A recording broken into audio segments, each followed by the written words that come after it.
ఏదైతే ఒక పార్టీల నుంచి ఇంకో పార్టీలకు జంప్ అయితే ఏదో ఒక పదవి ఇస్తారేమో, ఏదో ఒకటి దక్కుతుందేమో అన్న ఆలోచనతో ఎట్లా పోతారో, మరి ఈ బీసీ మేధావులు కావచ్చు, బీసీ నాయకులు కావచ్చు, అలాగే ఒక పొత్తు కుమ్మక్కయ్యారేమో అనిపిస్తుంది నాకు. వాస్తవం అంటారా? ఏ పొత్తు? ఇప్పుడు రెడ్ల సామాజిక వర్గాన్ని తీసుకురావడానికి. నేనేమంటున్నానంటే, ఇవాళ అమ్ముడు పోయే సమాజం ఇప్పుడు ఆత్మగౌరవంతో జీవించలేదు. అమ్ముడు పోయే సమాజం ఉన్నంతకాలం ఆత్మగౌరవంతో ఆ జాతి నిలబడలేదు. ఇవాళ మీ జాతిని మీరు స్వయంగా నిలబెట్టుకోవాలంటే మీకు ఒక అవకాశం వచ్చింది, మీరు దాన్ని చేయలేకపోయారు. కనీసము ఇప్పుడు 2024 ఎన్నికలు వస్తున్నాయి, పార్లమెంట్ ఎన్నికలు ఉన్నాయి. పార్లమెంట్లో మీ వాటా ఏందో, పార్లమెంట్లో మీ గురించి మాట్లాడే వ్యక్తి ఎవరో, పార్లమెంట్లో మీ గురించి చర్చించే చర్చ అంశాలు ఏందో అవన్నీ కూడా చర్చకు రాకుండా మళ్ళీ చర్చకు రావాలంటే ఇవాళ ఫస్ట్ కులగణన చేయాలన్నా లేదా? మరి కులగణన చేయాలంటే మీరు ముందు ఈ అంశాన్ని ఎత్తుకోవాలన్నా లేదా?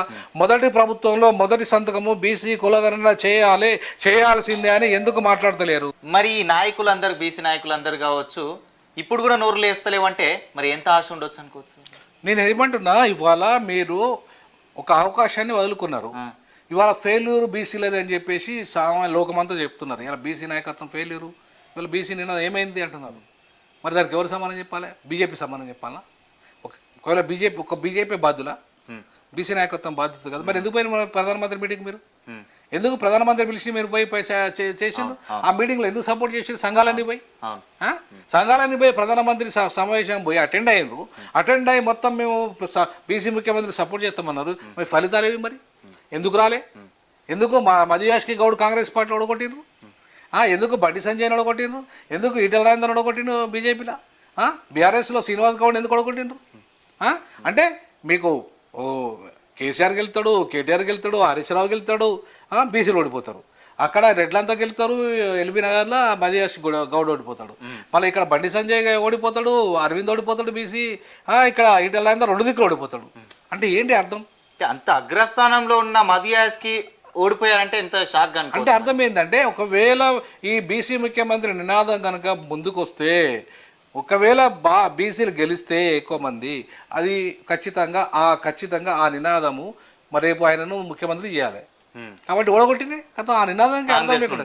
అంతే. కాంగ్రెస్లో అసలు చర్చ రాదు కదా, అట్లాంటి వాళ్ళకు చర్చే రాదు. ఇలా బీఆర్ఎస్లో చర్చే రాదు, బీజేపీలో చర్చే రాదు. అంటే మొత్తంగా బీసీ ముఖ్యమంత్రి చర్చ రాకుండా కుట్ర చేసి, ఇవాళ ఎవరు చేశారు ఆ కుట్రకు బాధ్యులు ఎవరు?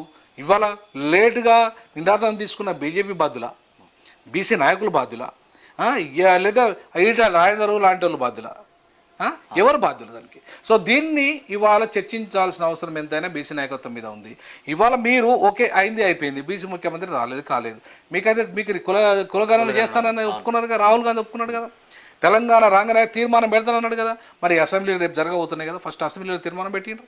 అసెంబ్లీలో బీసీ కులగణన మేము చేస్తాము, కులగణన చేస్తాం తెలంగాణలో అని చెప్పేసి తీర్మానం పెట్టించి ఈ పార్లమెంట్ ఎన్నికల లోపే కులగణన అయిపోయి ఎవరి జనాభా ఎంతో వారికంతా వాటా పార్లమెంట్లో రావాలి, పార్లమెంట్ సీట్లలో రావాలి. వస్తాయా? పార్లమెంట్ సీట్లలో వస్తుందా? బీసీలకు ఎన్ని పార్లమెంట్ సీట్లు ఇవ్వబోతున్నారు? రాజ్యసభలో ఎన్ని ఇవ్వబోతున్నారు? ఎమ్మెల్సీలో ఎన్ని ఇవ్వబోతున్నారు? లేదా కార్పొరేషన్లో ఎన్ని పదవులు ఇవ్వబోతున్నారు? ఎస్సీ ఎస్టీలకు ఎన్ని ఇవ్వబోతున్నారు? మొత్తం ఇప్పటికీ ప్రకటించిన వాటిల్లో నీకు పోలీస్ బాసు, ఇక్కడ పోలీస్ బాస్ రెడ్డి అవుతాడు, ఇంటెలిజెన్స్ పోలీస్ బాస్ రెడ్డి అవుతాడు, మళ్ళీ ఇప్పుడు కోదండరామరెడ్డికి 10 వెంటాళ్ళు, గాది ఇందారెడ్డికి 10 వెంటాళ్ళు, లేదంటే ఆకునూరి మురళికి 10 వెంటాళ్ళు. మరి ఇక్కడ ఒక్క బీసీ పేరు రాలేదే పదవులల్లో? ఒక బీసీ మాదిగ పేరు రాలేదే, ఒక ఎస్సీలలో మాదిగల పేర్లు రాలేదే, ఒక మోస్ట్ బ్యాక్వర్డ్ కమ్యూనిటీ పేరు రాలేదే. అంటే ఏంటి? అక్కడ పోయి విలమరాజ్యం పోయి రెడ్డి రాజ్యం వచ్చినట్టే కదా. దానికోసమే కదా ప్రజాస్వామ్యం అంటే, అదే కదా అర్థం. మరి అదేనా ప్రజాస్వామ్యం అంటే అర్థం? ప్రొఫెసర్ హరగోపాల్ గారు, ప్రొఫెసర్ కోదండరామ్ గారు, ప్రజాస్వామ్యం అంటే మైనార్టీలే రూల్ చేయడమే ప్రజాస్వామ్యమా?